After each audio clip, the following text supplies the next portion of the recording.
Soirée mouvementée à Nîmes à l'occasion du premier conseil d'administration du lycée de la Camargue. C'est un des 5 établissements du Gard où le Front National siège en tant que représentant du conseil régional. La séance a été perturbée par la présence d'opposants au Front National. Reportage Karine Komadzi, Françoise Metzou. À Nîmes, c'est désormais une tradition. Devant le lycée de la Camargue, l'un des plus grands lycées de l'Académie, profs, lycéens et parents d'élèves attendent l'élu Front National représentant la région au conseil d'administration. Mais ce soir, l'élu ne viendra pas. Malmenée vendredi dernier, lors d'un autre conseil d'administration dans un lycée nîmois, Elisabeth Pascal ne décolère pas. Élus démocratiquement, nous devons être présents dans les conseils d'administration.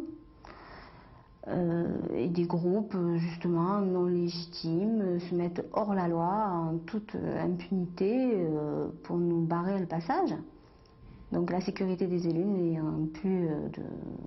n'étant plus présente, il est hors de question de siéger dans ces lycées.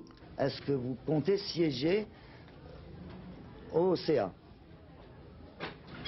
Vous me répondez? Non? Non. Au lycée, le blocage est complet. Pour de nombreux enseignants, c'est une question de principe. On ne peut pas s'asseoir à la même table qu'une élue du Front National.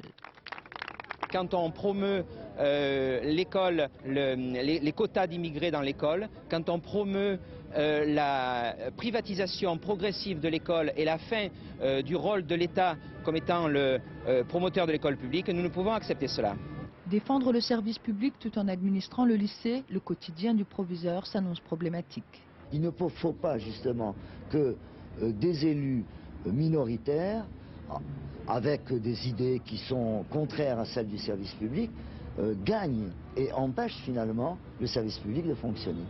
Avec une voix Front National sur 30, le conseil d'administration n'est pas en danger, mais le proviseur a invité chacun à siéger lundi prochain.